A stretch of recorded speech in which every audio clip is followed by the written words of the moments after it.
I'm extremely thankful to the organizers. Ahilya Bai Holkar, जैसे ही ये नाम जहन में आता है, how many of you are interested in knowing history also, apart from nutrition and dietetics? I see a lot of ladies here, so we should be talking about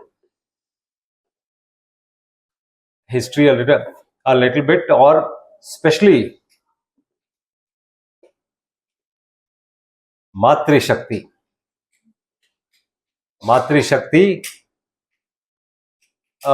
जब मैं भारत के बाहर जाता हूं, भारत को नीचा दिखाने के लिए वेस्टर्नर्स जो हैं उनके पास,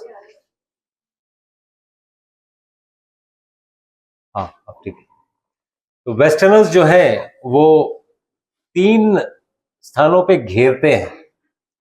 एक, आप लोग साइंटिफिक नहीं, साइंस तो वेस्ट में ही आता है, number 1. Number 2, you don't know how to treat your ladies. और नंबर 3, जाति प्रथा है.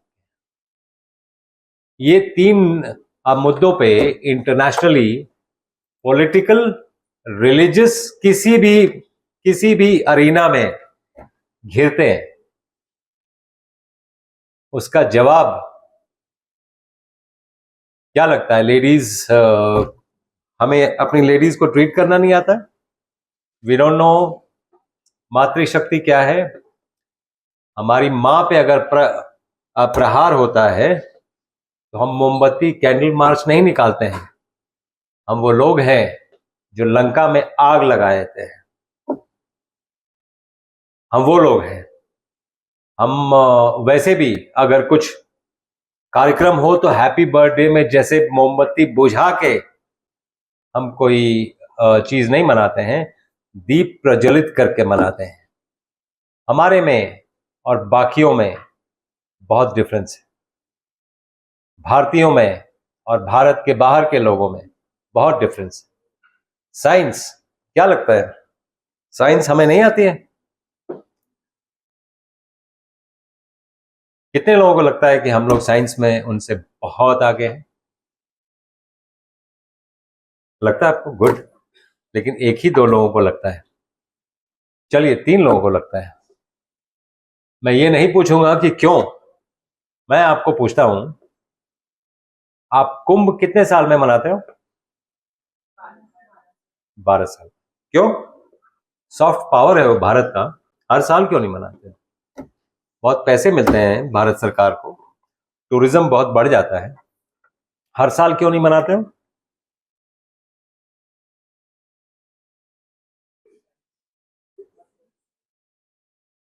बारह साल पे क्यों मनाते हैं कुंभ?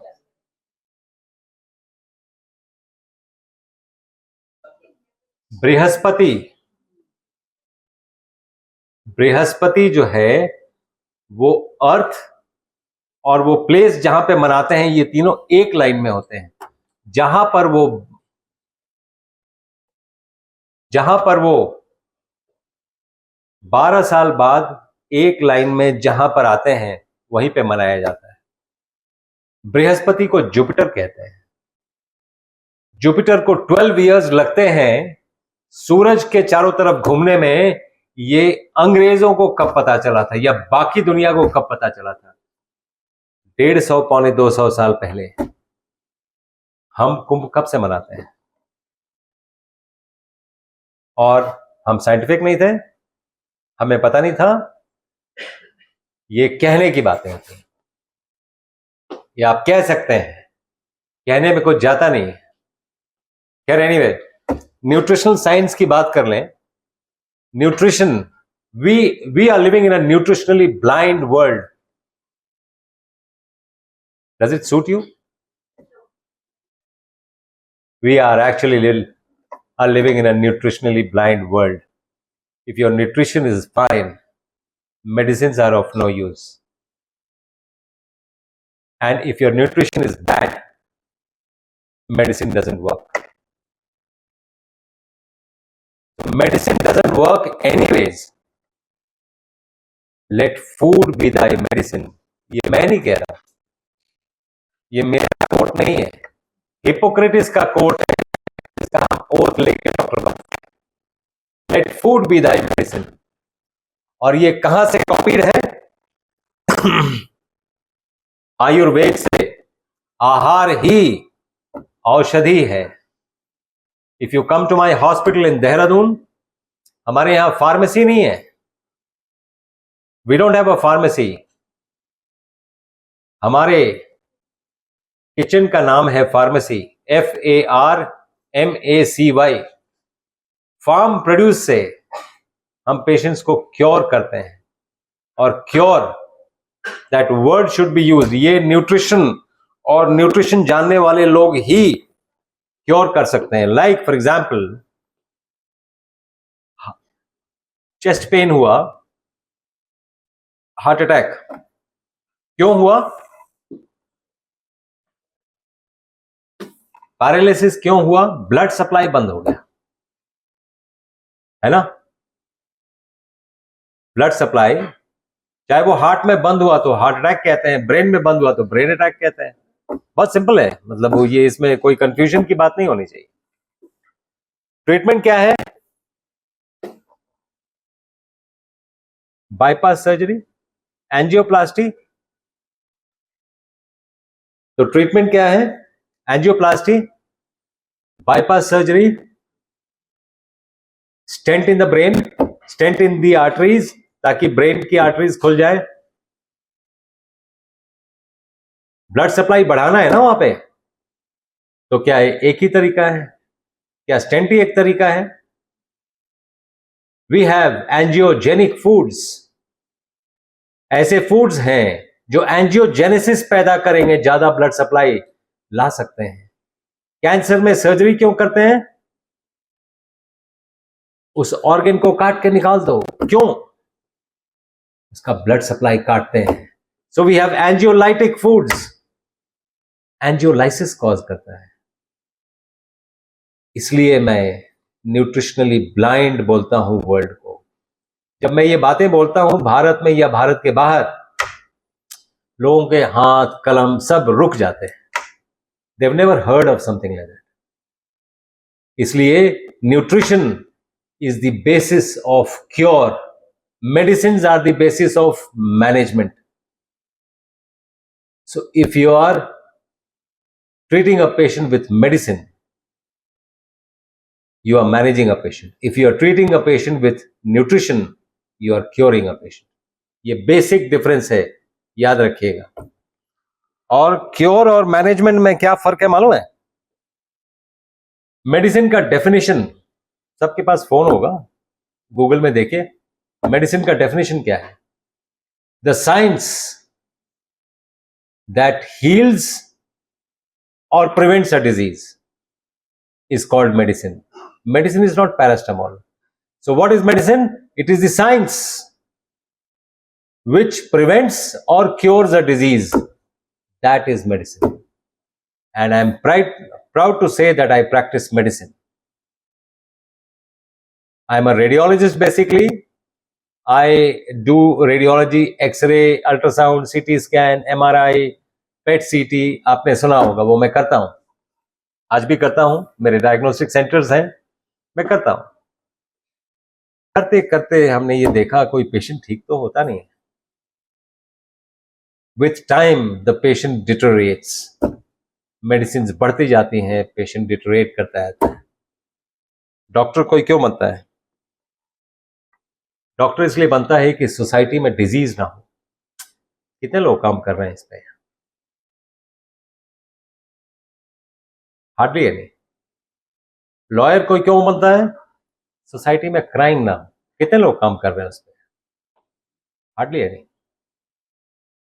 तो आप एक्सपेक्ट क्या करते हो? यही फर्क है उपभोक्तावाद में और निष्ठा में। निष्ठा क्या है, उपभोक्तावाद क्या है? उपभोक्तावाद अगर समझना है तो पर्यटन और तीर्थाटन में जो फर्क है वही फर्क है, वो सिर्फ भावना की फर्क है। तीर्थाटन आप यहां से करते हो, पर्यटन you are a consumer. You are a consumer. Ahilyabai Holkar कौन थी? इतिहास में ये जानना जरूरी है। आप लोग उनके यूनिवर्सिटी में पढ़ते हैं। कौन थी ये? कौन बताएगा? इतिहास में क्या स्थान है उनका? जस्ट बिकॉज शी वॉज महारानी so this university is named after Ahilyabai Holkar? वो एक महापुरुष थी। वो ऐसी महापुरुष जितने खंडित हमारे देवी देवताओं के स्ट्रक्चर्स थे, अर्चावतार तोड़े गए थे। अर्चावतार क्या है? आप जिसकी अर्चना करते हैं उसको जब मूर्ति में अवतरित करते हैं उसको अर्चावतार कहते हैं। उसी से आर्किटेक्चर वर्ड आया है। और हमें साइंस नहीं आती है। कभी अगर ये जो टीवी में बैठ के डिबेट करते हैं, कई बार मुझे लगता है कि अगर मुझे वहां पे भेजा जाए तो मैं जस्टिस करूंगा कि एक्चुअली क्या है। और बहुत सुपरफिशियल बातें करते हैं ये डिबेट्स में, दे नॉट वेरी डीप। मैं देखता हूं। एनीवे, अर्चावतार तोड़े गए थे। उनके टुकड़ों को बिन बिन के पूरे भारत में घूम घूम के मंदिरों का पुनर्निर्माण अगर आप देखते हैं कहीं, Ahilyabai Holkar was responsible for that. इसलिए इतिहास में परम पूज्य स्थान है अहिल्याबाई होलकर का। और वैसे भी ये राजा भोज की नगरी है, महाकाल की नगरी है ये। महाकाल, कौन बताएगा महाकाल क्या है? काल क्या है? टाइम। कालखंड, वो मैं देख रहा था, यंगस्टर्स को शायद मालूम नहीं है, वो जो तुलसी के जो रामचरितमानस है, किष्किंधा कांड, अयोध्या कांड। व्हाट इज कांड? What do you mean by कांड? कांड मीन सम एक्शन और समथिंग। कालखंड का शॉर्ट फॉर्म है। OMG सिर्फ आप ही कर सकते हैं, तुलसीदास भी करते थे। कालखंड का शॉर्ट फॉर्म है कांड। That is short form for कालखंड, राइट? तो let's start with the topic. Let's do justice with the topic. Let food be thy medicine. ये कितने लोगों को पता है ये क्या है? E is equal to MC square. कितने लोगों को पता है? कौन समझाएगा? साइंस के स्टूडेंट्स हैं यहाँ, आई एम श्योर सबको पता होगा। कौन बताएगा E is equal to MC square का फुल फॉर्म क्या है? जी सर। परमात्मा का सर्वश्रेष्ठ नाम ओम।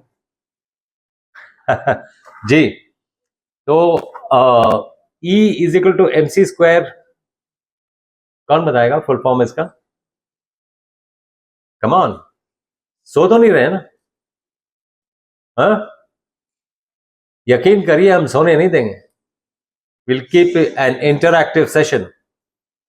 तो कौन बताएगा E is equal to MC square? अरे क्या है भाई? Energy is equal to mass into C square. ये इतना इंपॉर्टेंट क्यों है? जो फोन आप लेके घूम रहे हैं, अगर ये इक्वेशन नहीं होता तो ये फोन आप लेके घूम नहीं सकते थे। Is that important? इससे कोरिलेट करिए आप। तो मैस मान लीजिए इसका 500 ग्राम है ना? E is equal to MC square, ये मैस है। इसको C स्क्वायर का फोर्स लगा दिया है। C square is what? Cosmological constant, speed of light. Speed of light का स्क्वायर करके इसमें फोर्स लगा दिया जाए तो ये एनर्जी में कन्वर्ट हो जाए, और एनर्जी को पुल डाउन कर ले तो मैस बन जाएगा। तो एक लेमैन को कैसे समझाएंगे? सूक्ष्म रूप धरि सियहि दिखावा, विकट रूप धरि लंक जरावा, भीम रूप धरि असुर संहारे।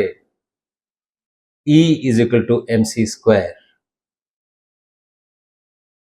और साइंस जब तक इस भाषा में एक्सप्लेन न किया जाए तब तक एक आम आदमी को साइंस से नफरत होती जाएगी। मैं जानबूझ के विज्ञान वर्ड नहीं यूज कर रहा हूं, क्योंकि साइंस विज्ञान नहीं है। संस्कृत का कोई भी शब्द का पर्यायवाची शब्द दुनिया के किसी भाषा में नहीं है। विज्ञान का अर्थ है विशेष ज्ञान। विज्ञान का अर्थ साइंस नहीं है, नहीं है। ये जो आपका शरीर दिख रहा है, आप लोग न्यूट्रिशन डील कर, न्यूट्रिशन को हिंदी में क्या कहते हैं? तो पोषण के द्रव्य को क्या कहते हैं? अन्न। अन्न ब्रह्म है। कितने लोगों को लगता है अन्न ब्रह्म है? हम भारतीय हैं और दुनिया में ज्ञान की प्रकाशना भारतीयों से ज्यादा दुनिया में किसी के पास नहीं, किसी के पास नहीं है। पलक झपकते लोगों को बगले झांकने पे मजबूर कर सकते हैं। अगर कोई कर सकता है तो वो भारतीय ही होगा। आप देख लीजिए, इतिहास गवाह है इसका। और सब लोग भारत ही क्यों आते थे अपना यूनिवर्सिटीज में पढ़ने के लिए? नालंदा, तक्षशिला, भारत ही क्यों?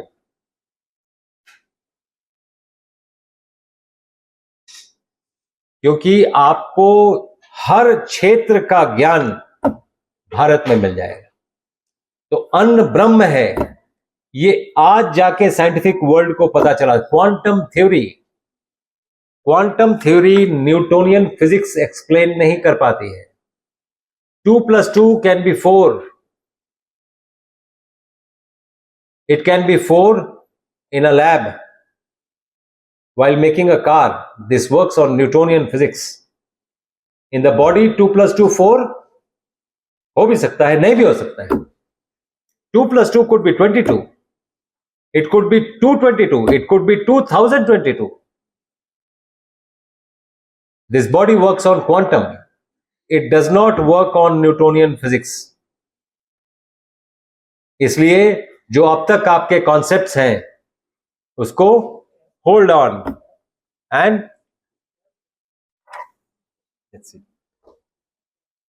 आपने भारतवर्ष का जो बता रहे हैं, श्रेष्ठ भारत का सम्मान बढ़ा रहे हैं, बहुत खुशी। आप इसी प्रकार मान बढ़ाते रहे विश्व में भारत का। धन्यवाद। हम एक्चुअली काम कर रहे हैं इस पे सर। मैं आपको बताना चाह रहा था, एक भारत श्रेष्ठ भारत पॉलिटिकल नारा हो सकता है। हम काम कर रहे हैं एक भारत श्रेष्ठ भारत स्वस्थ भारत। क्योंकि जब तक भारत स्वस्थ नहीं होगा, ना एक रहेगा ना श्रेष्ठ रहेगा। और स्वस्थ भारत पे काम करने के लिए ज्यादा काम करने की जरूरत नहीं है। सिर्फ ये अंडरस्टैंडिंग कि आप पूरे देश को स्वस्थ कैसे कर सकते हैं। और हम कोई सरकारी लोग नहीं हैं, हम असरकारी असरकारी लोग हैं, सरकारी नहीं।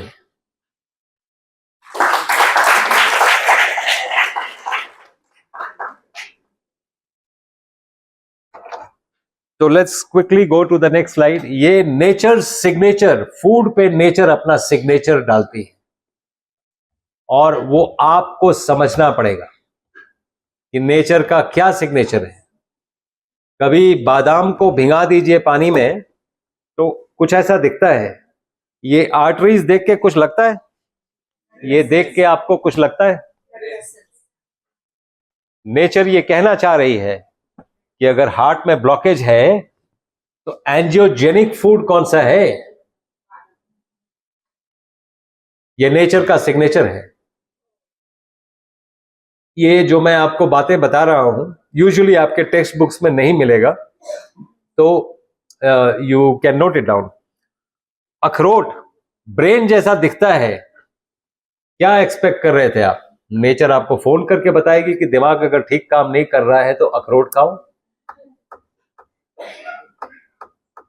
इसके लिए वेट तो नहीं कर रहे थे ना। तो नेचर ने ये सब चीजें पैक करके दी हुई हैं. इसको क्या बोलते हैं?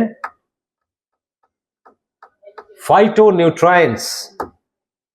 फाइटोन्यूट्राइंट्स पैक्ड हैं फूड में. You just need to decipher, use your mind. I have not done a course in nutrition. And let me tell you, doctors जितने भी हैं जो यूजुअली जो प्रैक्टिस करते हैं मेडिसिन वाली, पैरास्टामोल एंड एंटीबायोटिक्स. एक तो एंटीबायोटिक्स का जमाना गया, प्रीबायोटिक्स एंड प्रोबायोटिक्स का जमाना है. उसमें बहुत काम भी हो रहा है और प्रीबायोटिक प्रोबायोटिक से बहुत कुछ बदलाव हो सकता है, बिकॉज द अंडरस्टैंडिंग कि आप है तो प्रीबायोटिक और प्रोबायोटिक है. Welcome to that. तो ये नेचर सिग्नेचर है फूड में जो हमें समझना पड़ेगा.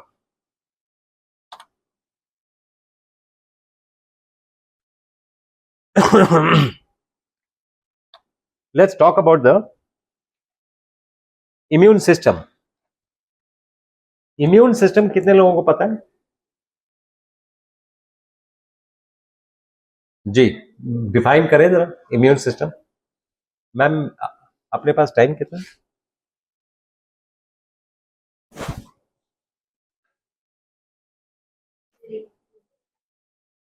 3 बजे तक. हाँ, 3 बजे तक हो पाएगा? चलिए ठीक है, जितना भी होता है. नहीं sir, you can continue because you came very late. मैं वैसे बोर नहीं होने दूंगा. अगर 2-3 घंटे भी हो जाए तो नॉर्मली. जी, बीमारियों से लड़ने की क्षमता को ऐसा इम्यून सिस्टम. इससे क्या होता है कि बीमार इंसान सब होता है, शायद सभी इंसान बीमार होते हैं, लेकिन जो जल्दी ठीक हो जाए, जल्दी रिकवर कर जाए, वो दिखाता है उसका इम्यून सिस्टम कितना अच्छा है. तो हमारे फॉरेन एजेंट जो बैक्टीरिया वायरसेस ये सब इंटर करते हैं हमारी बॉडी में, उसे कितनी जल्दी हमारी WBC एक्टिव होकर उनसे फाइट करके और जो पैथोजेंस है उनको मारती है, उसको वो दिखाता है कि उसका इम्यून सिस्टम. गुड, बहुत बढ़िया, बहुत बढ़िया. क्या नाम है आपका? अजीत. गुड. बड़ा धारा प्रवाह. गुड. तो इम्यून सिस्टम टी और बी सेल्स से चलता है ना? T is for thymus and B is for bone marrow, है ना? ये तो सबको पता है. इम्यून सिस्टम कहां होता है? बॉडी में कहां होता है? छू सकते हैं उसको? कहां होता है इम्यून सिस्टम?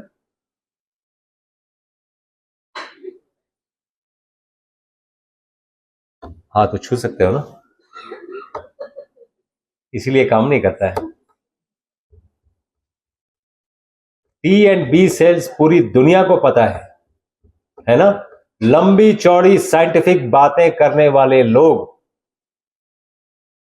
अभी थोड़े दिन पहले 2018 में मैं एक कॉन्फ्रेंस में गया था कैलिफोर्निया में, जहां पर लंबी चौड़ी बातें कर रहे थे कि अब तो हम वो जीन भी हमने आइडेंटिफाई कर लिया जिससे मौत होती है, उसको जेनेटिक इंजीनियरिंग करके चेंज कर देंगे तो हम इच्छा मृत्यु कर सकते हैं. कम 2020 and all their tall claims went for a six. एक छोटे से वायरस ने दुनिया को बंदी बना के रख दिया. सारे आपके कॉन्सेप्ट्स, लंबी चौड़ी बातें सब धरी की धरी रह गई. और उसमें उसी समय I thought my services are required for mankind. हमने 15,000 पेशेंट कोविड में ठीक किए और एक पेशेंट से ₹1 भी चार्ज नहीं किए, एक भी दवा नहीं यूज की और पेशेंट्स को ठीक किया.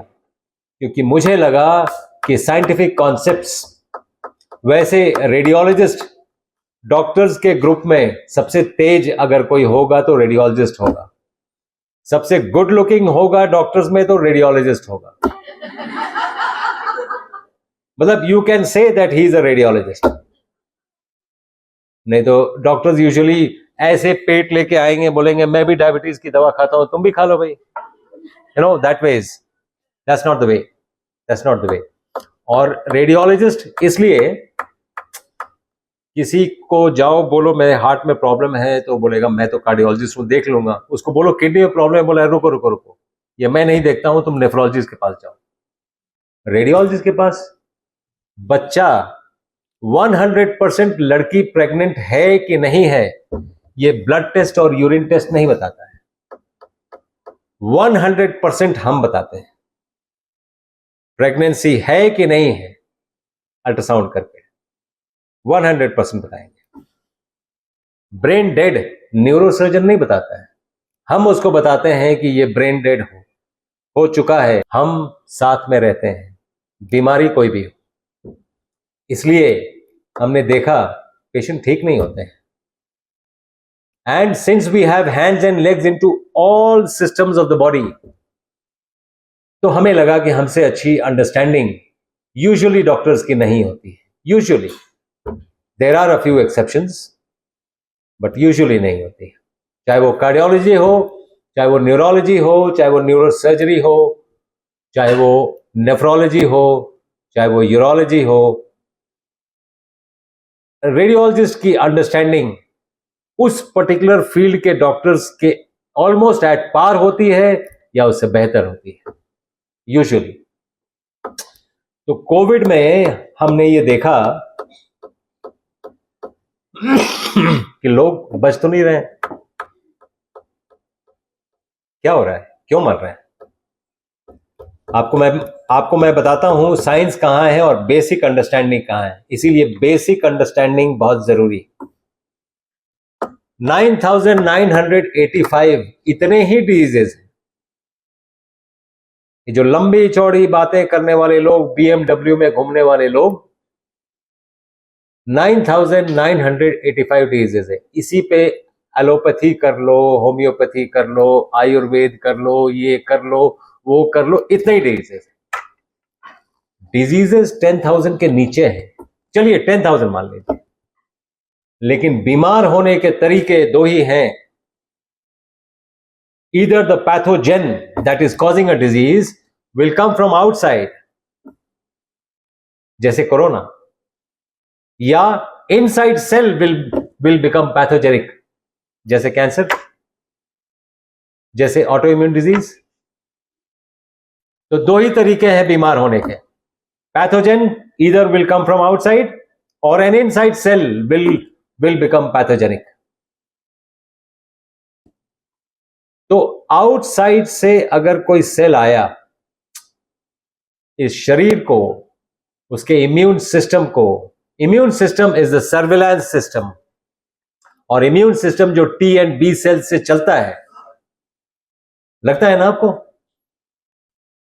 पैंडेमिक में सभी लोग जो मरे थे, एक भी आदमी वायरस से नहीं मरा था, सबको उसके इम्यून सिस्टम ने मारा था, हाइपर इम्यून रिस्पांस से मरे थे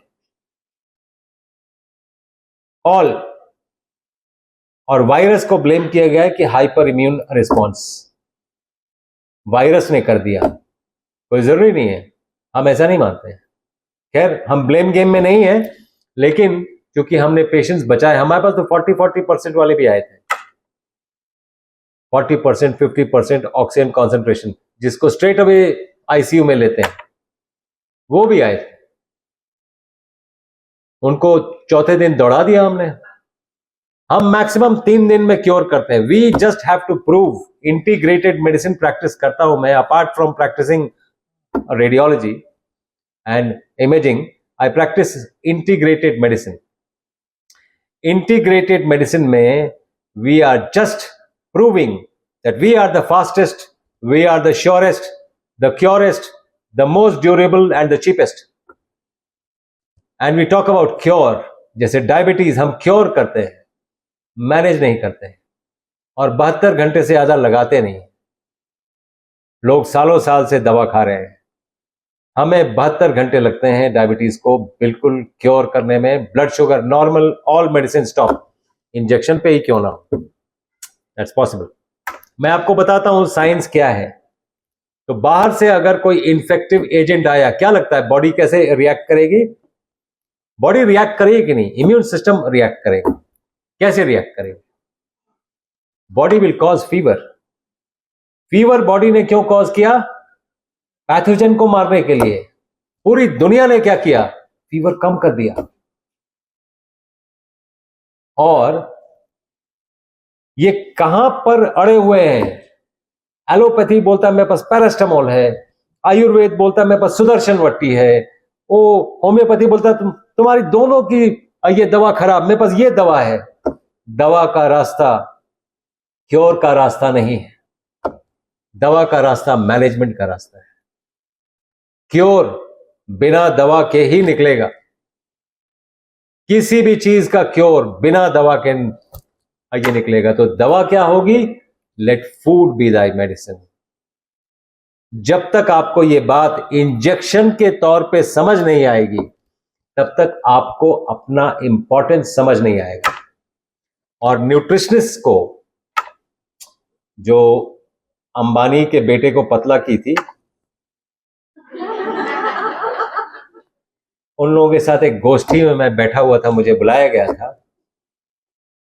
तो वहां पर मैं था और वो कुछ अपना ये बता रहे थे. मैंने बोला नहीं, हम ये मानते नहीं हैं. बोले तो आप क्या मानते हैं? हमने तो ये कर दिया.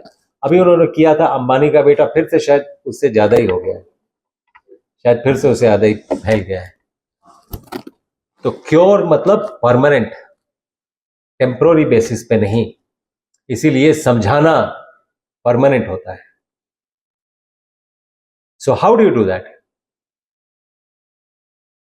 डॉक्टर्स क्यों क्योर नहीं कर पाते हैं? बिकॉज डॉक्टर्स का जो कोर्स, जो ग्रंथ समझते हैं आप, उसको चलाती ड्रग कंपनीज हैं. तो जिसको आप ग्रंथ समझ बैठे हैं और जिस पे लड़ रहे हैं आप, उसको लिखा किसने? हमें बड़ा दुख हुआ ये जान के फर्स्ट MBBS में उसी समय मेरा माथा ठनक गया था. Because it defies common sense.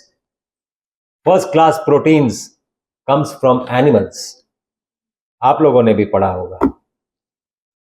जब सूरज ने प्रोटीन बनाया, because the only source of energy on planet earth is the sun. सूरज के अलावा कोई और सोर्स ऑफ एनर्जी है नहीं, राइट? जब उसने प्रोटीन बनाया होगा तो क्या फर्स्ट क्लास बनाया होगा और सेकंड क्लास बनाया होगा? ये this defies logic. This defies logic. Nutrition के कोर्सेज कौन चलाता है? Food industry. क्या फूड इंडस्ट्री चाहेगी कि उसका फूड बिके ना? इसीलिए तो न्यूट्रिशन के कोर्सेज होते हैं. You have to learn to question everything. Science is that. अगर आप वही चीज जो 25 साल पहले पढ़ रहे थे आज भी पढ़ रहे हैं, तो वो रिलीजन है बॉस, साइंस नहीं है. Science changes. You have to ask questions. पूछिए, जानिए. तो कोविड की बात कर रहा था मैं. ये आपको जानना इसलिए जरूरी है कि कई और पैंडेमिक्स आएंगे और आपको अपना रोल डिफाइन करना होगा. आप कौन लोग हैं? तो बाहर से अगर कोई पैथोजन आया तो बॉडी टेम्परेचर बढ़ाएगी. टेम्परेचर कम नहीं करना है. टेम्परेचर से मौत नहीं होगी, मरेगा नहीं पेशेंट. थोड़ा डिस्कंफर्ट में आएगा. वो डिस्कंफर्ट में आना जरूरी है, क्योंकि वो टेम्परेचर जितनी बार भी आ रहा है वो आपके इम्यून सिस्टम को ट्रेन कर रहा है. आपका इम्यून सिस्टम बूस्ट हो रहा है. तो अगर एनर्जी बूस्ट करना है तो स्प्रिंट करना पड़ेगा ना, हाई इंटेंसिटी ट्रेनिंग करना पड़ेगा ना. वो आराम से बेड पे लेट के तो होगा नहीं. तो थोड़ा तो तकलीफ लेना जरूरी है. और टेम्परेचर से मौत नहीं होगी, डिहाइड्रेशन होगा. हाइड्रेट करिए पेशेंट को, टेम्परेचर कम मत करिए. जिस दिन एक एक पैथोजन मर गया, ये दिन नहीं लगते हैं, 7-8 घंटे लगते हैं मैक्सिमम. बॉडी की एफिशिएंसी आप सोच नहीं सकते हैं. आप सोच नहीं सकते हैं. 7-8 घंटे मैक्सिमम. सारे टेम्परेचर नॉर्मल, टेम्परेचर बॉडी खुद ही नॉर्मल करेगी जब एक एक पैथोजन मर जाएगा. सभी पैथोजन मर गए. Maximum 24 hours maximum. और वो भी 24 आवर्स किसका? जो कोमॉर्बिड पेशेंट्स होते हैं, ओबीज हैं, चल नहीं पा रहे, ऐसे थम थम करके चल रहे हैं, या जो स्टेज 4 कैंसर के पेशेंट्स हैं, या जो किडनी फेलियर के पेशेंट्स हैं, मतलब they have got comorbidities, that's called. तो कोमॉर्बिडिटीज वाले 24 घंटे में होते हैं, लेकिन 24 घंटे में हमने अभी तक कोई ऐसा फीवर नहीं देखा जो 24 घंटे में गया नहीं। मैक्सिमम 24 आवर्स, 7-8 घंटे में चला जाता है। और पहले दिन क्या खिलाएंगे पेशेंट को? न्यूट्रिशन का कॉलेज है भाई, तो आप बताएंगे क्या खिलाएंगे। बहुत सी चीजें टेक्स्ट बुक से नहीं सीखना होता है। हो सकता है टेक्स्ट बुक को आप कभी क्वेश्चन क्यों नहीं करते हैं? क्या खिलाएंगे फर्स्ट डे? जानवरों से सीखिए।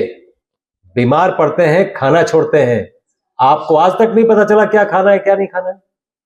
सीखिए जानवरों से। लंघनम परम औषधम, फास्टिंग करिए, डिहाइड्रेशन को हाइड्रेट करिए। हमने यही किया। पेशेंट का 7 से 24 घंटे में टेम्परेचर नॉर्मल। दूसरे दिन बॉडी क्या करेगी? जब उसने अटैक किया है तो कुछ सेल्स भी बॉडी के डैमेज हुए होंगे ना, तो बॉडी उनको मारने का ट्राई करेगी। बॉडी के पास क्या टूल है? बॉडी तेजी से ऑक्सीजन कंसंट्रेशन कम करेगी। आपने क्या किया? ऑक्सीजन दे दिया। पहली बात तो we have to unlearn many things to learn new things. You have to unlearn a few things. For example, आप अंदर क्या लेते हो, बाहर क्या छोड़ते हो? गलत, गलत। आप हवा लेते हैं अंदर, आप हवा लेते हैं। इस शरीर को पता है, this device called the body, the most sophisticated device on planet earth is this body. इससे सोफिस्टिकेटेड कोई डिवाइस नहीं हो सकता है, राइट? इसको पता है उसमें से ऑक्सीजन एक्सट्रैक्ट कितना करना है, क्योंकि ज्यादा ऑक्सीजन एक्सट्रैक्ट करोगे तो ऑक्सीजन आग लगाती है। इसीलिए आप एंटीऑक्सीडेंट देते हैं। एंटीऑक्सीडेंट का क्या मतलब है? एंटी ऑक्सीजन, जो एक्सेस ऑक्सीजन है, चाहे वो फ्री रेडिकल हो, चाहे वो आपने सांस से लिया हो, एक्सेस ऑक्सीजन को कार्बन रिच फूड से मिला के निकाल देती है, कार्बन डाइऑक्साइड बना के, ताकि वो आपको डैमेज ना करे। Right? Come to basic concepts. ये बेसिक कॉन्सेप्ट है। तो एंटीऑक्सीडेंट नाम ही बता रहा है, नाम ही बता रहा है एंटीऑक्सीडेंट, राइट? तो एक्सेस ऑक्सीजन ले लेंगे तो आग लग जाएगी। तो अगर पेशेंट का सीआरपी बढ़ गया है और उसका टेम्परेचर बढ़ रहा है, निमोनाइटिस हो रहा है, तो आश्चर्य वाली कौन सी बात है? ऑक्सीजन दिया है आपने, आश्चर्य क्यों कर रहे हैं? ये बेसिक अंडरस्टैंडिंग है। और हवा ज्यादा दीजिए, ऑक्सीजन नहीं। ऑक्सीजन की कमी अचानक नहीं हो गई है, आपकी अंडरस्टैंडिंग की कमी हो गई है, ऑक्सीजन की कमी नहीं हुई है। और हवा कैसे देंगे? बाहर से पाइप मारने की जरूरत नहीं है। आप पीठ के बल लेटते हैं तो एक ही नॉस्ट्रिल चलता है, पेट के बल लेट जाएंगे दोनों नॉस्ट्रिल चलने लगेगा। तो हवा आपने डबल ले लिया। पेट के बल लेटाइए। इस वायरस ने याद दिला दी थी कि साष्टांग नाम की भी कोई चीज होती है। हर कुछ आराम आराम की चीज नहीं है, साष्टांग भी कोई चीज है। तो मुझे तो उस समय ऐसा लगने लगा था कि ये एक दूसरा अवतार है कृष्ण का, क्योंकि यदा यदा हि धर्मस्य ग्लानिर्भवति भारत अभ्युत्थानम धर्मस्य तदात्मानं सृजाम्यहम् परित्राणाय साधूनां विनाशाय च दुष्कृतां धर्म संस्थापनार्थाय संभवानी युगे युगे। कभी मैं कृष्ण बन के आऊंगा, कभी कोरोना बन के आऊंगा, तुम्हारी औकात दिखा के जाऊंगा, तुमको पता भी नहीं चलेगा, और मैं वो खेल कर जाऊंगा। तुम्हारी सारी साइंस धरी की धरी रह जाएगी। यही हुआ, यही हुआ। तो डे 1 को कुछ भी नहीं खाने के लिए देना है, डे 2 को ओनली नेचुरल फूड्स, फ्रूट्स और जूस नहीं प्लीज, जब तक दांत हैं तब तक जूस नहीं। और जूस से न्यूट्रिशन मिलता है, ये 2+2 4 वाली बात है। जूस से आप एसिडिटी बढ़ाते हैं। और हेल्थ और डिजीज का थिन लाइन क्या है, किसको हेल्दी बोलते हैं, किसको डिजीज बोलते हैं? हेल्दी कौन है और डिजीज कौन है? तो हेल्दी वो है जो जॉगिंग करता है सुबह में, योग करता है ऐसे। और डिजीज कौन है? जो आईसीयू में दाखिल है। तो आईसीयू में जो दाखिल हैं, उनका बीमारी कोई भी हो, ऑक्सीजन और ड्रिप चल रहा होगा, बीमारी कोई भी हो, ये कॉमन फैक्टर है।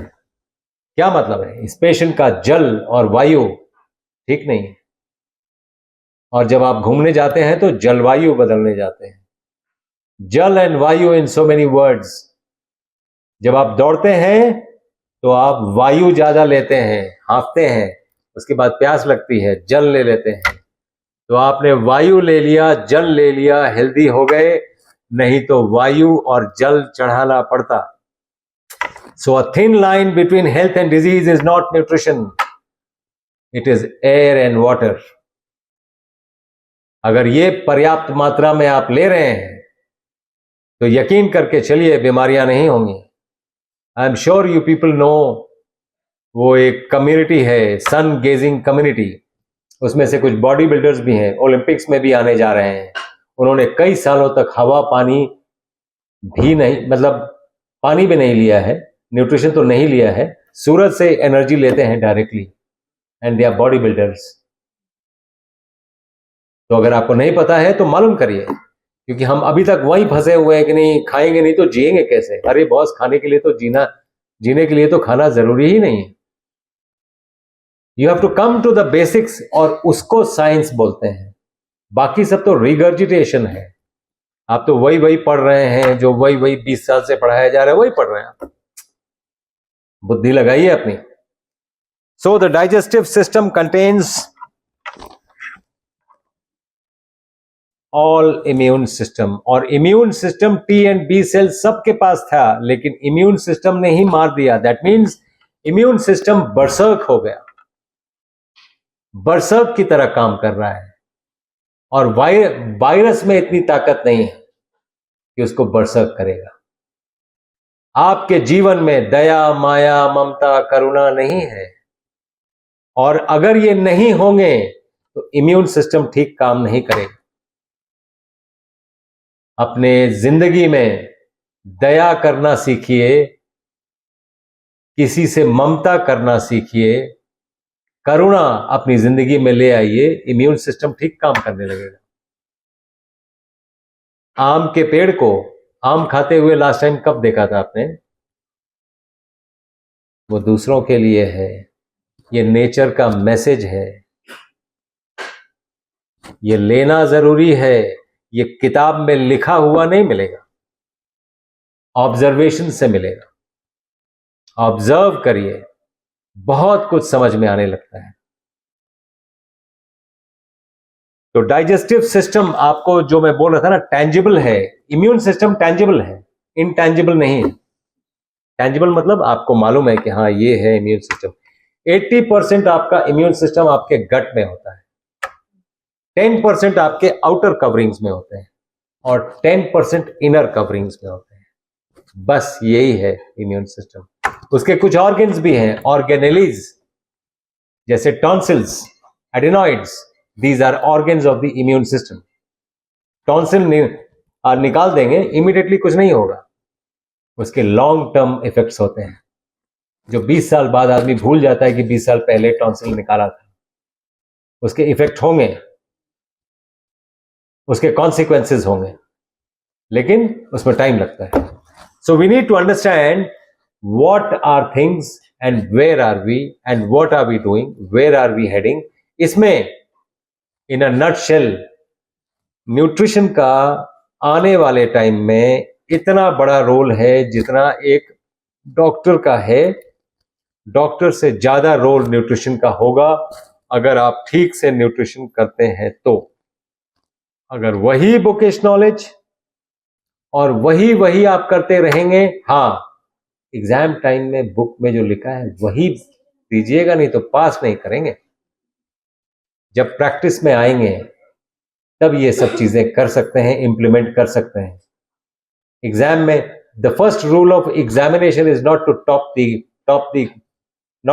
Examination. The first rule of examination is to pass the examination.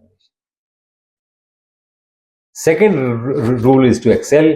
Third rule can be to top. First rule है पास करिए पहले.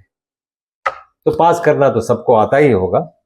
तो ये मैं आपको बताना चाह रहा था. डाइजेस्टिव सिस्टम और all your immune system is inside that. Immune system किसको बोलते हैं ये आपको जानना जरूरी है, क्योंकि जो मैं अभी बताने जा रहा हूं आपके टेक्स्ट बुक्स में नहीं होगा, इसलिए ध्यान से सुनिएगा.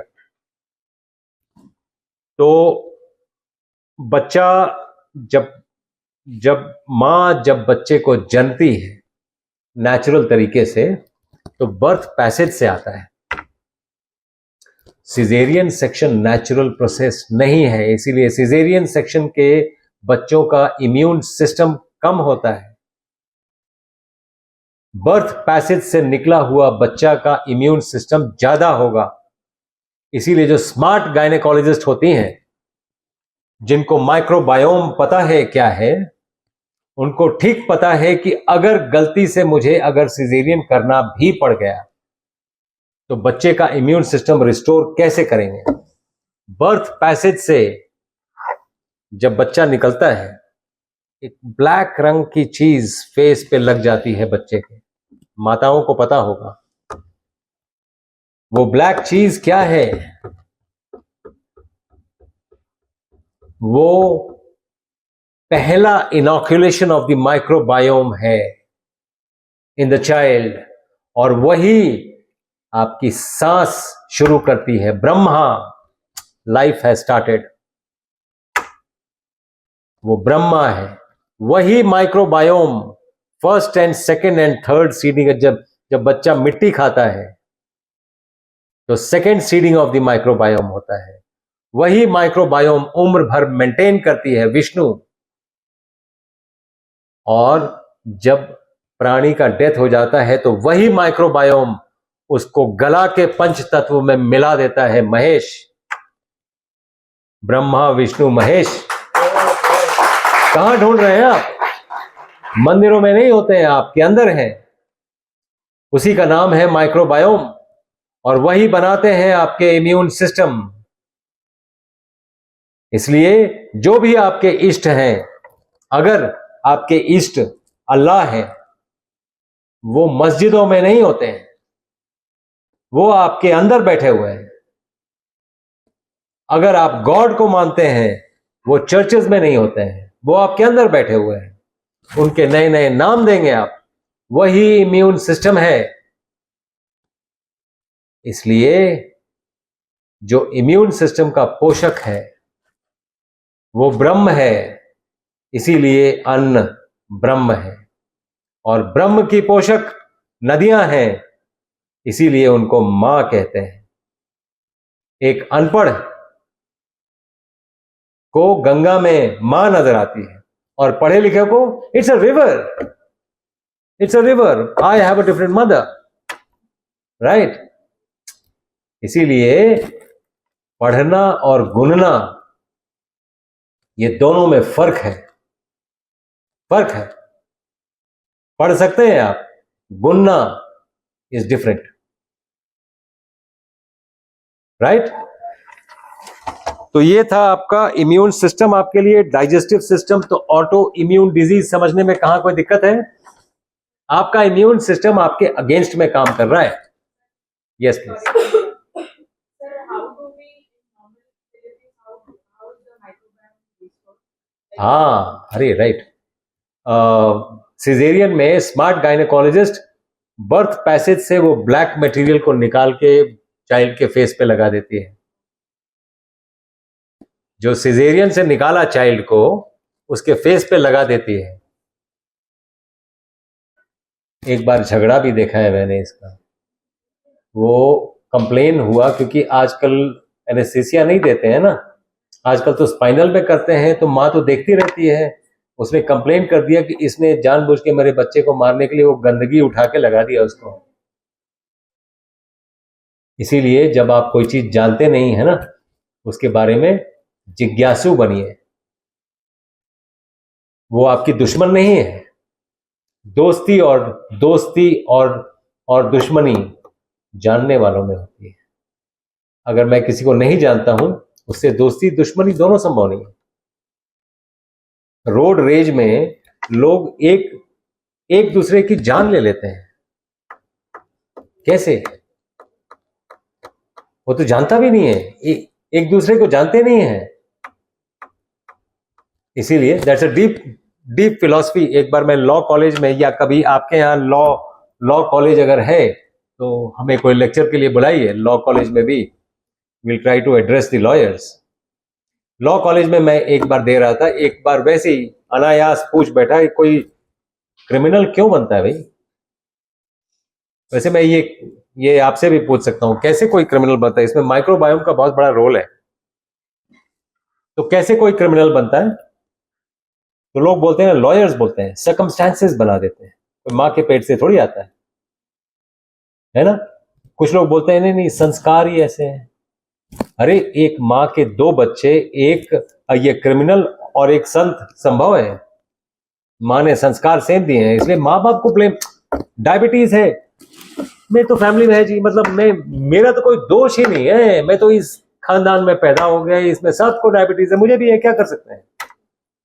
अपने ऊपर दोष लेना शुरू करिए, दूसरों को ब्लेम करना बंद करिए। And we are here with all our science to prove it that आपकी जुबान का दोष था। अगर जुबान पे लगाम है तो 3 लोगों से वास्ता नहीं पड़ेगा। जुबान पे लगाम अगर खाने के लिए है तो डॉक्टर से वास्ता नहीं पड़ेगा, और अगर बोलने के लिए है तो पुलिस और वकील से वास्ता नहीं पड़ेगा। और इन तीनों से वास्ता जिंदगी में ना ही पड़े तो ज्यादा अच्छा। नहीं, 30 40 साल की लेडीज आती हैं, आते ही थम थम चलती हैं, सीधी चल नहीं पाती हैं, इतनी मोटी हो गई हैं। आते ही बोलेंगे, डॉक्टर साहब आप बिलीव नहीं करेंगे, मैं तो कुछ खाती ही नहीं हूं। मैं बोलता हाँ, मैं बिल्कुल बिलीव नहीं करूंगा कि आप कुछ नहीं खाती। ये जो टायर्स आपने लगाए हैं, ये आपने बाहर से लगाए? ये अंदर गया है? हाँ, ये अंदर गया है। और ये भी साथ में बोलती है, आप बिलीव नहीं करेंगे, मैं कुछ खाती नहीं हूं। यही वर्ड होता है उनका। तो दैट इज हाउ। तो digestive system, autoimmune disease, the immune system is working against you, इसीलिए it's called an autoimmune disease. तो क्या क्योर है? Autoimmune disease has got no cure in modern medicine. None of the autoimmune disease are curable. जबकि हमें integrated medicine में autoimmune disease को हम disease ही नहीं समझते, वो तो पक्का क्योरेबल होगा, पक्का। सोरियासिस हो, रिमेटॉइड आर्थराइटिस हो, एनी काइंड ऑफ आर्थराइटिस हो, मल्टीपल स्क्लेरोसिस हो, ब्रोंकियल अस्थमा हो, आपको जिंदगी भर पफ नहीं लेना पड़ेगा प्लीज। मैक्सिमम 45 डेज में क्योरेबल है। Understanding of the immune system is important to cure it. ये जो शरीर आपको दिख रहा है, इसको अन्नमय कोश कहते हैं। इस अन्नमय कोश को चलाता है आपका प्राणमय कोश। और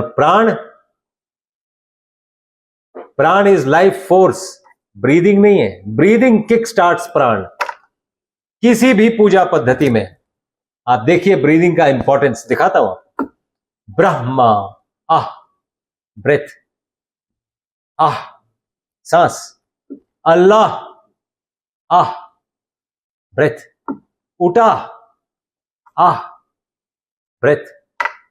न्यूमा, जो क्रिश्चियंस हैं जानते हैं मैं क्या बात कर रहा हूं। Pneuma, air. और रुआ, रू जिसको कहते हैं, रू, रुआ, आह। Air kick starts life. प्राण शक्ति को किक स्टार्ट करता है एयर, और प्राण के व्यायाम को पूरे शरीर में प्राणायाम कहते हैं, ब्रीदिंग नहीं, प्राण के व्यायाम को। तो ये जो अन्नमय कोश है, आप यूनिसेलुलर है कि मल्टीसेलुलर? हाँ, श्योर। आपका जीवन एक सेल से शुरू हुआ था, जाइगोट कहते हैं उसको। उसी के एडवेंटिशियस मल्टीप्लिकेशन से आप बने हैं। आपको यूनिसेलुलर क्यों ना कहा जाए? आपके सभी सेल्स एक ही जैसे हैं, डिफरेंशिएट होके कुछ आंख बन गया है, कुछ नाक बन गया है, कुछ हड्डी बन गई है, कुछ मज्जा बन गया है, कुछ मांसपेशियां बन गई हैं, एक ही सेल। तो यूनिसेलुलर क्यों ना कहा जाए? Just debating. तो आप अगर मल्टीसेलुलर हैं तो ये मल्टीपल सेल्स जो हैं, ये मल्टीपल्स क्या कर रहे हैं? ये डिफरेंशिएट करके कुछ ऑर्गन्स बना रहे हैं। All these organs are connected organs, they are not disconnected. ऐसा नहीं होगा कि हार्ट का कोई प्रॉब्लम है तो लंग्स में कोई प्रॉब्लम आ जाएगा, हाँ, ऐसा नहीं होगा। So we need to know the connection. Autoimmune disease is disease of the immune system. तो ये जो अन्नमय कोश है, इसको चलाता है प्राणमय कोश। उस प्राणमय कोश को चलाता है आपका मनोमय कोश। और जब अन्नमय कोश, प्राणमय कोश, मनोमय कोश अगर यूनिसन में है तो आपका चौथा कोश खुल जाता है, जिसको कहते हैं विज्ञानमय कोश। और वो विज्ञानमय कोश आपका विशेष ज्ञान है। और ये जब चारों खुलते हैं तो अंत में आप आनंदित हो जाते हैं, जिसको बोलते हैं आनंदमय कोश। और वैसे भी संस्कृत भाषा, कभी किसी को कोई अगर पूछे कि भारत और भारत की संस्कृति में क्या ऐसी बात है, क्या ऐसी खास बात है, तो हर शब्द का ना विलोम है। जैसे ऊंच का विलोम क्या है? अंदर का विलोम क्या है? तो निकाह का विलोम क्या है? मैरिज का विलोम क्या है? डिवोर्स। विवाह का विलोम क्या है? विवाह का विलोम संस्कृत लैंग्वेज में बना ही नहीं है। ये भारत है, ये भारत की ताकत है। अगर कभी किसी को बताना हो कि भारत की विशेषता क्या है,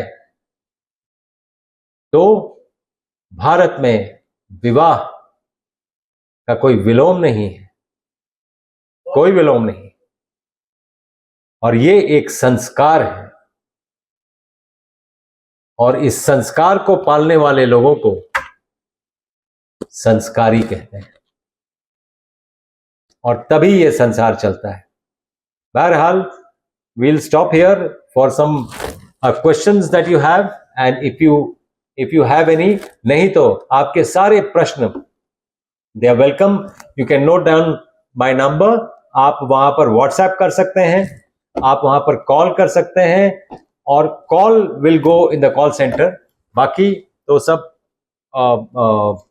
अपने पास ही आता है, चाहे वो मैसेज हो, चाहे वो ये हो। Will take a few questions. कोई क्वेश्चंस है कि नहीं? Because there are no questions which message is 0% through. If there are questions, that means the message is through.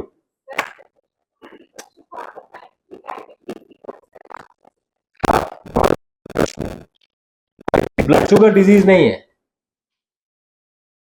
Diabetes एक ब्लड शुगर डिजीज। आपके जो जो कॉन्सेप्ट्स हैं, जो आपने अभी तक बनाए हैं, उसके ऊपर क्वेश्चन करना शुरू करिए। डायबिटीज ब्लड शुगर डिजीज नहीं। Blood sugar is an effect of diabetes. The cause of diabetes is hyperinsulinemia. So in your treatment, you have to target insulinemia. If you reduce insulinemia, diabetes will come back to normal. और हम यही करते हैं, इसके लिए diabetes cure कर पाते हैं. बाकी लोग ब्लड शुगर ऊपर नीचे ऊपर नीचे ऊपर नीचे करते रहते हैं. You get my point? So we are treating people by science. जैसे फॉर एग्जाम्पल कोरोना का मैंने आपको ये बता दिया. Second day fruits only. Third day you can have थोड़ा सा नमक का आपको क्रेविंग आएगा, तो यू कैन हैव 12 बजे खिचड़ी आइए खिला दीजिए. चौथे दिन वो जॉग करने के लिए तैयार है. इतना ही है. अगर इसमें कहीं कोई कंफ्यूजन है, मेरे YouTube चैनल पे आप जाके ये सारा का सारा डाउनलोड कर सकते हैं. हमने सारा कुछ हम उसमें चढ़ाते रहते हैं. उसमें वो कंटेंट आपको मिल जाएंगे जो आपको टेक्स्ट बुक्स में यूजुअली नहीं मिलेंगे. And the YouTube channel, I am very thankful to YouTube to give it by my name. Doctor Awadhesh Pandey channel का ही नाम है और YouTube में है ये. हाँ, और आपको अगर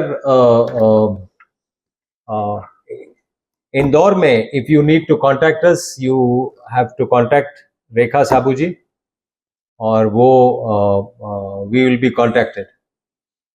सो if there is anything that we can do for you or for your family or for your patients or for your dear ones, because as usually we are trying to cure all kinds of diseases and we are very successful in that. जी. Post viral rheumatitis arthritis का क्या आपके हिसाब से? Post viral rheumatitis arthritis. Post viral rheumatism हो सकता है, rheumatoid arthritis नहीं होगा. और पोस्ट इन्फेक्टिव जो जॉइंट पेन्स होते हैं उसको पॉन्सेट्स डिजीज कहते हैं. पॉन्सेट्स डिजीज, PONCET''S, पॉन्सेट्स डिजीज कहते हैं उसको. Post viral rheumatitis arthritis no no, हमको पता है. हाँ नहीं, वो रीचेक करिए. रिमेटॉइड आर्थराइटिस एक ऑटो इम्यून डिजीज है और उसमें ना RA फैक्टर कराते हैं. और कई लोगों को लगता है कि RA फैक्टर पॉजिटिव है तो आर्थराइटिस है, नेगेटिव है तो नहीं है. ऐसा नहीं है. RA फैक्टर अगर पॉजिटिव है तो पॉजिटिव सिरो आर्थ्रोपैथी है, नेगेटिव है तो नेगेटिव सिरो आर्थ्रोपैथी है. दोनों में आर्थ्रोपैथी है. कोई ऐसा नहीं है कि नेगेटिव है तो बिल्कुल खत्म हो गया. नहीं है, ऐसा नहीं है. ठीक करने के लिए क्या? बहुत सिंपल है. It's an autoimmune disease, बहुत सिंपली ठीक होगा. ऑटो इम्यून डिजीज में आप गट को ठीक कर लीजिए, ऑटो इम्यून डिजीज क्योर हो जाता है. एंटीजन एंटीबॉडी कॉम्प्लेक्स गट में फॉर्म होता है. इस एंटीजन एंटीबॉडी कॉम्प्लेक्स अगर थायराइड में डिपॉजिट हो गया उसको आप हैशिमोटोस थायराइडाइटिस कहते हैं. अगर जॉइंट में हो गया तो रिमेटॉइड आर्थराइटिस बोलते हैं. अगर ब्रेन में हो गया तो मल्टीपल स्क्लेरोसिस बोलते हैं. अगर लंग्स में हो गया तो ब्रोंकियल अस्थमा बोलते हैं. ये lung, brain, thyroid, joint disease नहीं है. यहां पर डिजीज ना ढूंढिए, क्योंकि ढूंढेंगे तो कभी क्योर नहीं कर पाएंगे. उसको रिप्लेस भी कर लेंगे तो वो क्योर नहीं होगा. You have to treat the gut and very simply the disease will vanish. You get my point? So this is what we do. अब जैसे किडनी फेलियर में आप देखिए हम साइंस कैसी, we use heat as medicine, we use light as medicine, we use sound as medicine, we use vibration as medicine, we use electricity as medicine. Medicine को medicine के तौर पे नहीं यूज करते हैं, बाकी सब करते हैं. कितने दिन में ठीक हो सकता है? फास्टेस्ट. कोई भी बीमारी में किसी भी डॉक्टर से पूछ लीजिए कितना दिन लगेगा. आपको मैं एक एग्जांपल बताता हूं. होंठ जब फट जाते हैं कितना टाइम लगता है ठीक होने में? आपने कल बताया, हमने कल भी सुना. हाँ, तो 3-4 दिन लगता है ना. 3-4 घंटे में कैसे ठीक होगा? नारियल तेल लिप्स पे नहीं, नाभि पे लगाइए, 1-1.5 मिनट तक घुमा लीजिए, 3-4 घंटे में होंठ ठीक हो जाएंगे। अगर किसी को अपना लिप्स और वो करना है तो लिप्स पे कुछ मत करिए, नाभि पे करिए। This body is like that. इसकी अंडरस्टैंडिंग बहुत जरूरी है। जैसे हम लोग हार्ट अटैक अगर आ गया या ब्रेन स्ट्रोक आ गया, घर में आप हैं तो कौन सी दवा ढूंढेंगे? अदरक ढूंढिए, उसको खिला दीजिए, उसका हार्ट अटैक उसी समय एबॉर्ट हो जाएगा, ब्रेन स्ट्रोक खत्म हो जाएगा, वो पैरालिटिक अटैक में जाने वाला होगा, अचानक वापस आ जाएगा। ये सब बहुत पावरफुल चीजें हैं। तो this is the power of food. इसीलिए let food be thy medicine rather than medicine being your medicine.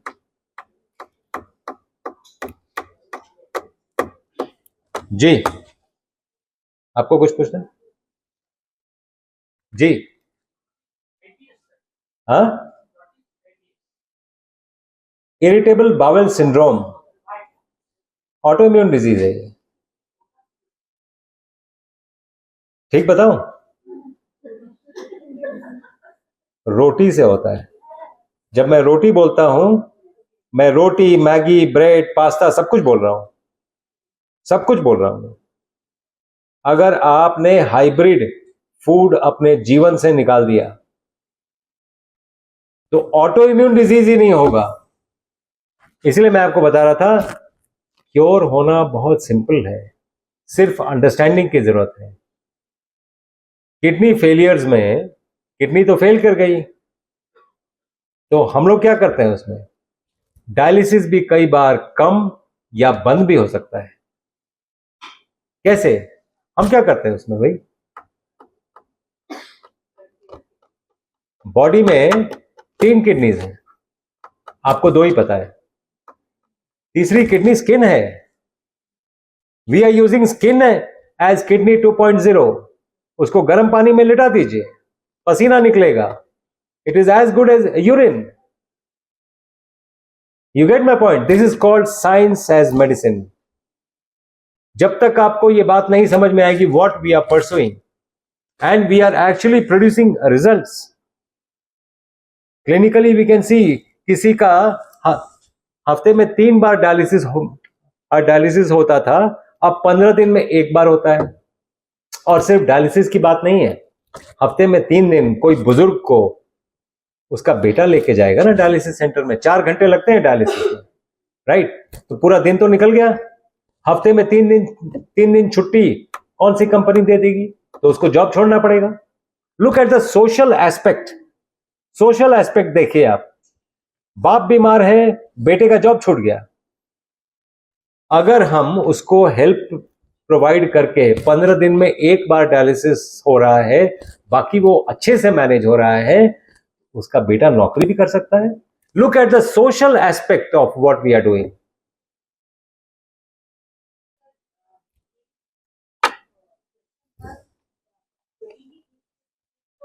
Data है आपने, तो anywhere you have documented or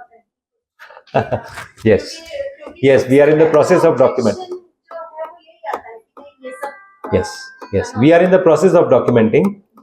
और हमने एक बार तो हमने इंडियन जर्नल ऑफ नेफ्रोलॉजी में भेजा है, वो एक बार नहीं भेजा है, करीब 8-9 बार भेजा है, 8-9 बार रिजेक्ट होके आया है। तो हम समझ गए हैं कि वो नहीं पब्लिश करना चाहते हैं। So we are going the IIT Kanpur way. We have contacted IIT Kanpur because we are pursuing science. We are not pursuing anything else. We are pursuing science.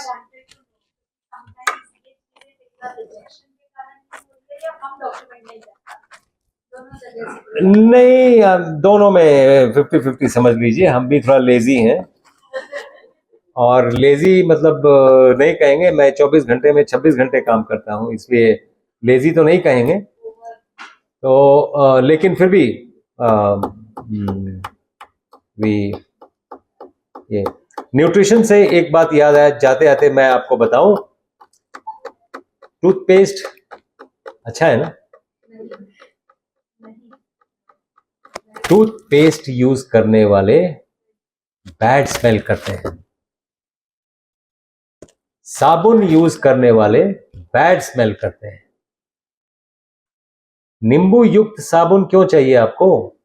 नींबू क्यों नहीं चाहिए?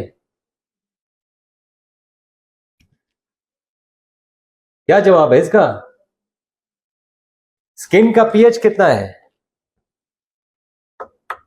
5.5। आपके सोप का पीएच कितना है? 8.0। एसिड और एल्कली मिलेंगे तो क्या बनेगा? सॉल्ट, है ना? तो ये जो व्हाइट हेड्स निकलवाने ब्यूटी पार्लर में जाते हैं, क्या है ये? सॉल्ट है। क्यों आया है ये? सोप से आया है। स्किन का पीएच कितना था? मिट्टी का पीएच कितना है? 5.5। क्या सोच रहे हैं आप? मिट्टी फोन करेगी कि बॉस मुझे यूज करो?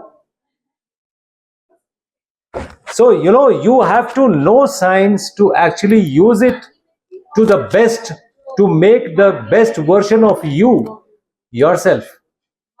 अगर आप चाहते हैं कि आपके फेस पे शाइन हो, तो वो क्रीम से नहीं आती है, वो मिट्टी से आ सकती है।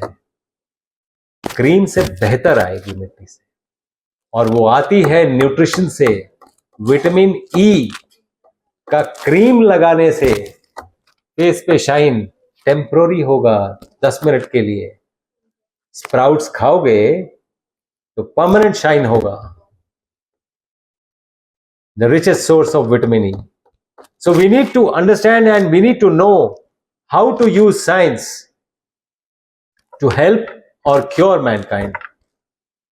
सो thank you very much and see you sometime. कभी आप पुश कर करके फिर से बुलवाएं तो हम आएंगे जी।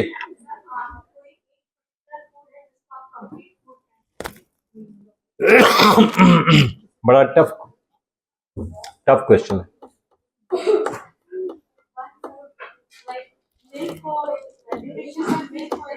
मिल्क, आपने छेड़ दिया मुझे। अभी तो मैं एंड करने वाला था, आपने शुरू कर दिया। दूध आपको एज न्यूट्रिशनिस्ट क्या लगता है?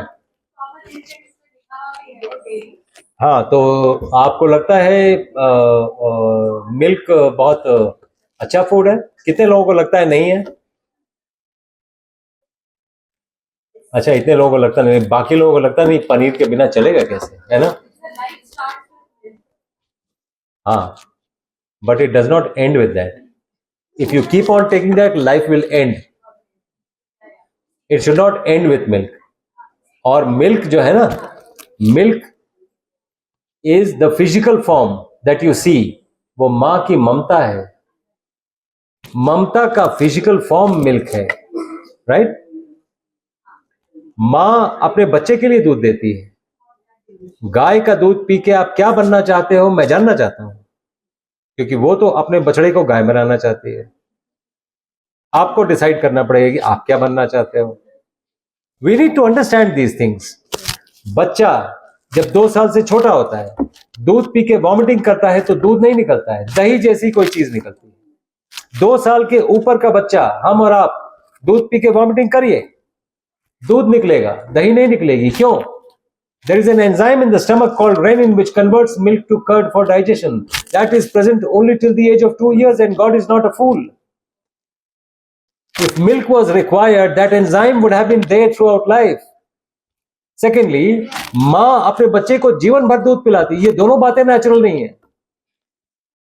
सर, एक हमारे भारत की भी बात की जाए, कृष्णा को जो है वो दूध, दही और मक्खन उसी से। मुझे दिखा दीजिए कृष्णा को दूध पीते हुए कोई फोटो दिखा दीजिए। दही और मक्खन वाली चीज वो फर्मेंटेड फूड है।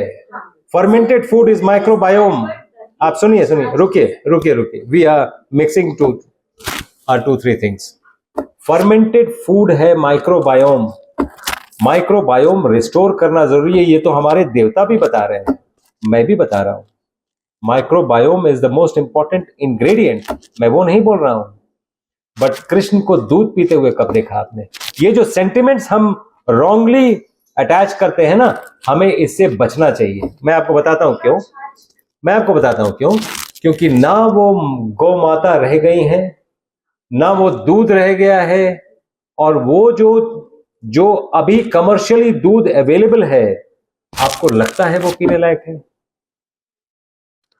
आपको ये देखना पड़ेगा गाय और भैंस में भी डिफरेंस। भैंस के लिए 3 ही देश है जो भैंस का दूध पीते हैं, भारत, श्रीलंका एंड पाकिस्तान। बाकी गाय का दूध पीते हैं। और भैंस के बारे में क्या है?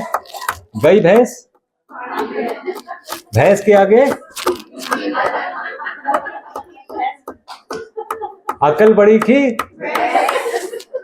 आप ही बोल रहे हो, मैं तो कुछ नहीं बोल रहा हूं।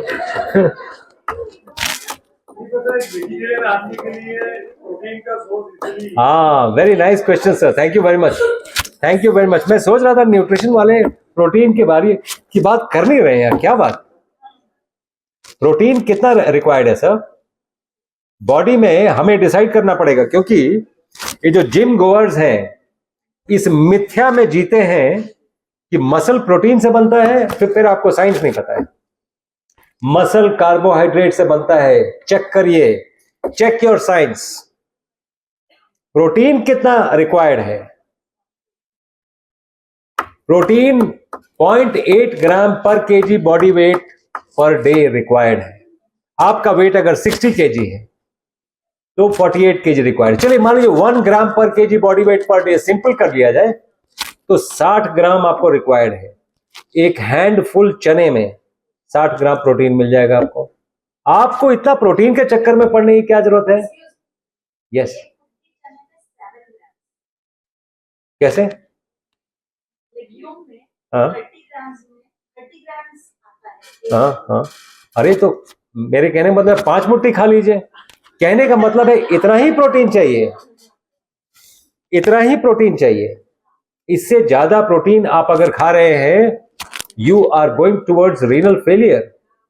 जितने हाई प्रोटीन डाइट वाले देश हैं, कभी आप देखिए, जितने भी हाई प्रोटीन डाइट वाले देश हैं,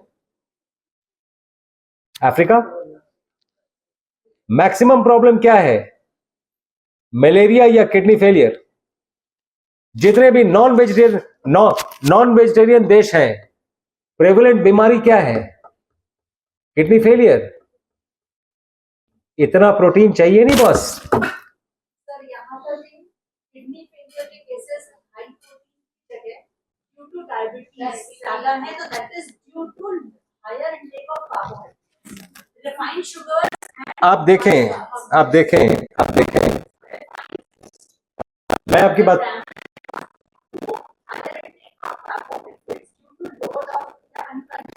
आपको लगता है आप प्रोटीन ज्यादा लेंगे तो बॉडी में प्रोटीन के तौर पे ही रहेगा? There is something called gluconeogenesis.